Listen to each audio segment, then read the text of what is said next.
Wathi usaduze wena bathula ngabomu.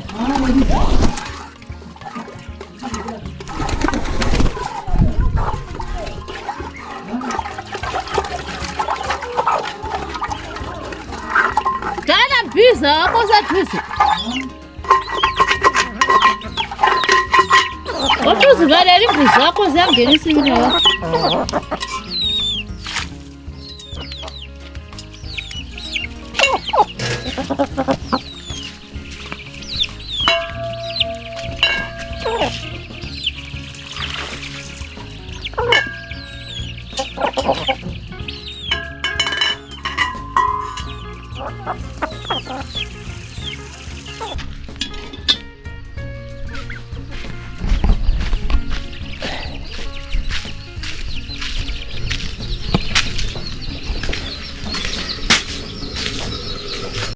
Leo Peter sayifuna sejayeleze kunani.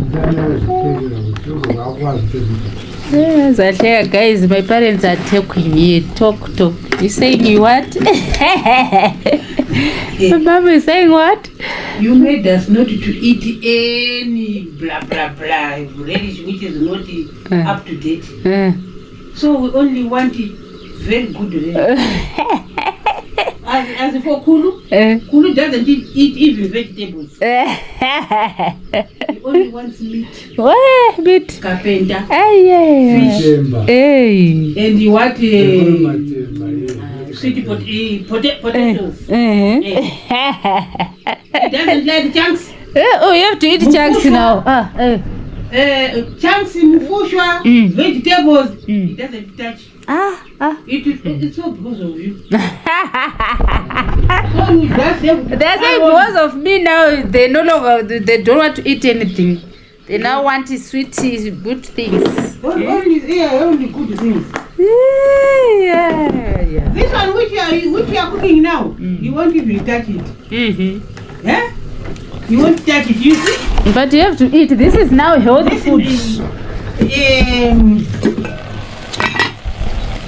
He has his own relish, and you came with this.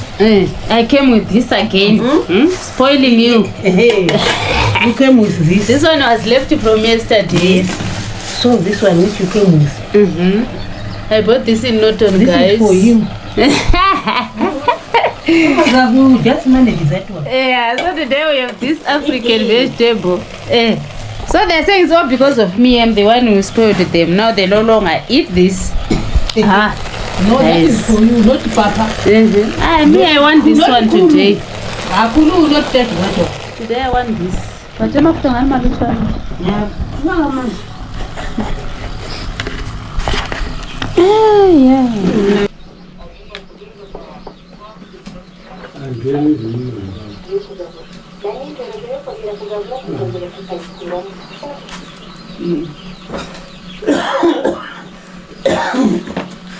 Something for you. You can.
Mary Wakajana.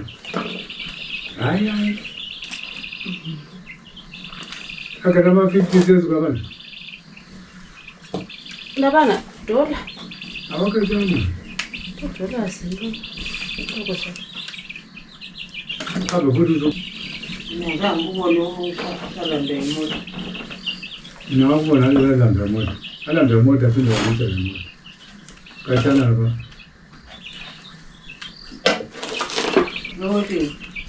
Apa yang zangu le?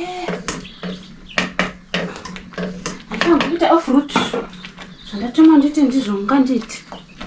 Kadla bana bantu wayeba bayimure babe. Mama tibukunze.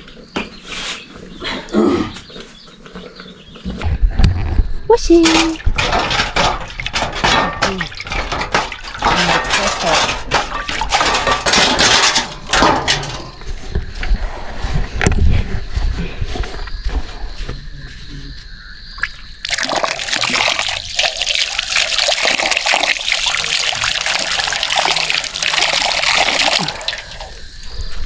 Alright.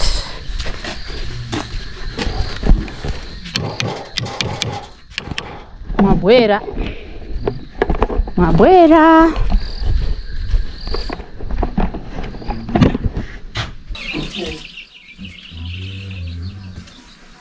Pero yo ahora voy a cantar la yo no estuvo. Es la misma.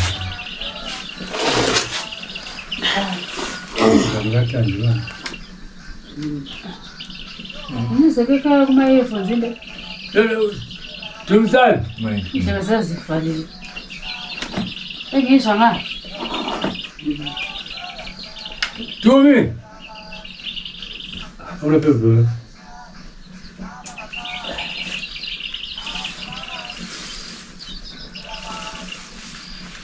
Ala buka zamu spray buka ngari mbo. Spray la pala kude line la pa kala ka te line. Ansa fundo la polo te. Ala fundo gran ansa fundo te tsada ta la usa. La bla bla. Manje lolu ukukhula lukakhulu left leyafa. Yeah. Kula lukakhulu. Kuchile. Mtanga zisala. Sasa many weeks ukuthi kuthi Mtanga zefa. Akuspray vekufuna sibunda kula Zulu for sure. Ukuthi mayizuseleka. Kade singani yake ingani yabuya so. ngezele thinti. Manje uzokwazi phela ukuthi kuyawuna okanye. Hayi Zulu yade siyalazi ngoba lapha yaline 3-4 days. Faze. Omkhulu. Very good. Khona Kuli lesi. zikathathe. Hayi zama safeze zakho. Uzami kusebenza. Kuyema. Ngivulele ngifuqizile. No.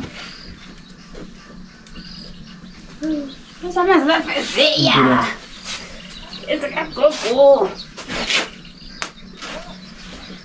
Yeah. Ukufekela ngapha kwensimbi lapha. What enza ngami uyathi so ngami yakho ibhodi yakho ukuyena. Lapha. Ngami uyayibusela ngapha. Uthi linga. So,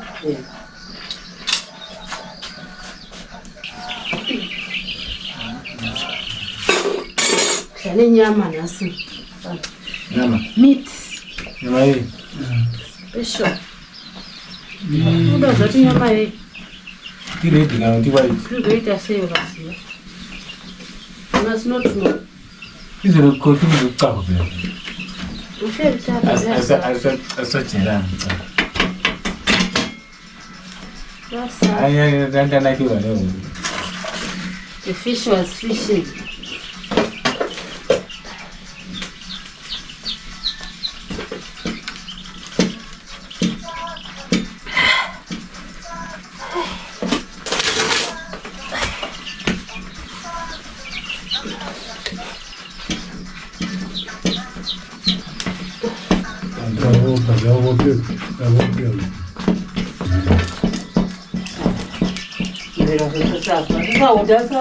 Waucatsha sona ikwenza mhlokwane lethumbu wayilethumbu ezivulu Elinde ucatsha.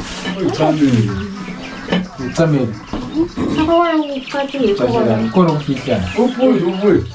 Uyazi njalo kwesikho. Ngesikhathi ephume ngaso. udlala Uyazi yona. Mina ndibaphuma ndibephathe yaphuma nade wakhanye. Idlala nje. Awungeza mlandira wayo. Ani amtshela ukuthi ngamlandira angakhohlwa umlandira. Abe kitchen, abe phambili ngisemuva. Ebe ngiyazwa ikhona. uvaliwe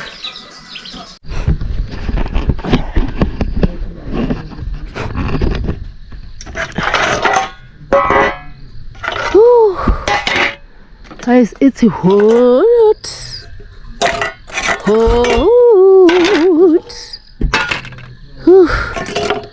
Hiya. Yo. Okay. Hiya.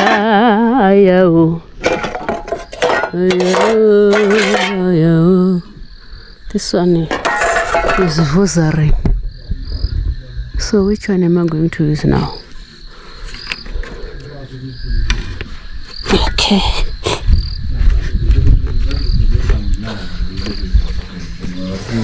abawinile yithi kayisuke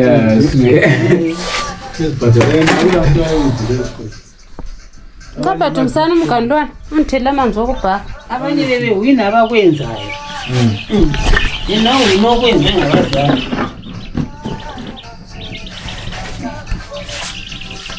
abanye bawina abakwenzayo smartness Smart abanye kodwa smart babona kade bewina smart. so wena una discipline esikolo phela ngawina into ezimbili Uzawina next year. Wena ni smart discipline. ngawina ukubhadala esikolo no discipline Zokwakhe. Discipline. Okwakhe kuyini. Lalela nesikole. ukuthi uyalalela esikolo ngabe Kanti wena ndawufunda ukucacisa la. Okwakho yihuna. ukuthi uyalalela esikolo Akulanto yakayini. lobo akuwinile lo manje ngapha amabhuku akhona Achekelisa. manje usithengise abenza ngibonele ukuthi mina lokungitshela akula ngitshele khona Ngicela ngithini. Andotshini useyisa price yakho. Price ezilapha kithi. ngamabhuku wodwa Mabhola mangaki? 3. Kulokwakho kwesikolo kuyini. amabhuku amathathu kuphela kulokunye Uyadlala ibhola yini. Discipline smart nesikolo. Akulalo. amabhuku amathathu Sala ngiyohani mwana, ngisho Yohani. Ngathi zawina next year. amabhuku amathathu kuphela kungalokunye Ni smart. Tibachuze 1 phakathi kwalama balalela. Yabo? Lokasala sithuze yona. Ngikana. Ukuchause. Niyo discipline. Alright. Ehlisi ngilebo ngokumahle. ndibona vele kule discipline utala discipline lokena Isimahle. No. uyalalela lokho kule nje wile Ya usiye. Ngizoba baba khona wayengizwe Ngizonga Sunday. Ngofuzo mama. Ubani? Hey! Umakoti wenu. awuzi ugogo wakhe hayi Usaba shongela discipline yesko. Kodwa ngu-perfect one. Usarashwani uyediboy ngenxa yokungezwa. Wayeqiwaya empungweni. Ala ni uyediboy ngenxa yokungezwa ukuthi maybe ungaba ngcono. Wayeqa. wakwenza esikolo umntwana ongezwayo kakhulu bayampukuda Nguye besokwazi ukukhontrola. Wakomasumati uzasala njengafeyila. kodwa mina ngangilalela kodwa ngakhuluke Uzomelalela. Akuchiyene phela. Abama umfazana kokunika ukuthi uyediboy mawungezwa. But umfana vele mawungezwa akunika ukuthi. wetuwayo makugalucha utonkaza logezwa Urakona kukurete. uzotonkaza logezwa uri njongofeya iko kona wengani asisura munhu paningava wengumfana Kuya ndio weti. eti what Wewe weti ndio. Oh. Wewe school do school. wehazoprofeti varani ndio vasesali kuchava ani vanike ngakaya ari kuchava andifanota sevambusa zimwe chavo ndazanyifiyekini tiche chavo ndichevambuswazi akuti abantu avemeyasi navameya valokuzeni avasike meyasi vavawini upasa secondary Babe kwa pani. Oh. abafu abemeyasi Kula bemeya sabafunda lapha esondari. Oh. Ngoba ngapha kuseduze kulale. Okwafunda Yesasa. Esenzokhatha. So namhla futhi sele sini. ba Bese ready. Mina. Ma? Unati kapowani. Usama lumgalami. Nje ko ongalo ko. Ndine bakona telichona le Isikolo. hayi mitole ntikule nyama The best meat so far. ngoba vile No logo. Mise ungaphuze ko. Wona.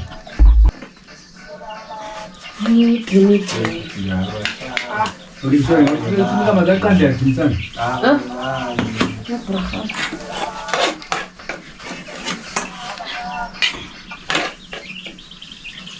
Kamsa. Kau suplane sing kami.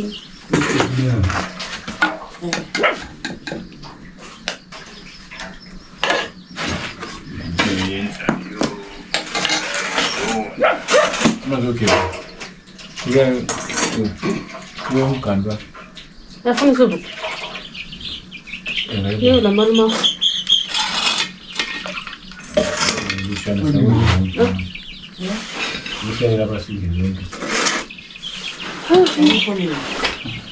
Ndare maine. Chimutenda. You guys look at that. Fish from Norton.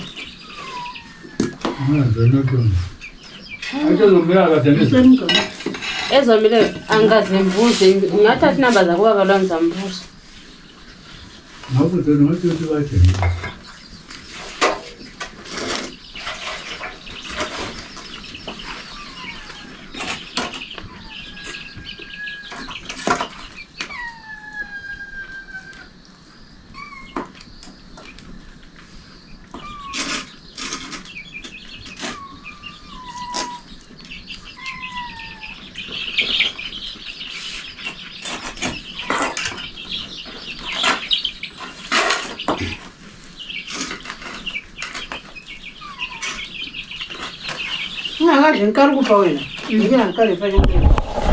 Got to start with me.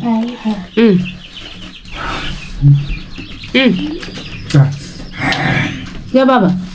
What's lately?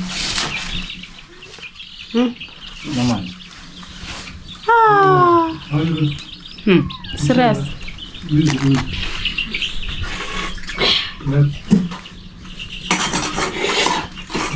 So brave. Hata mimi phone yangu ni chini.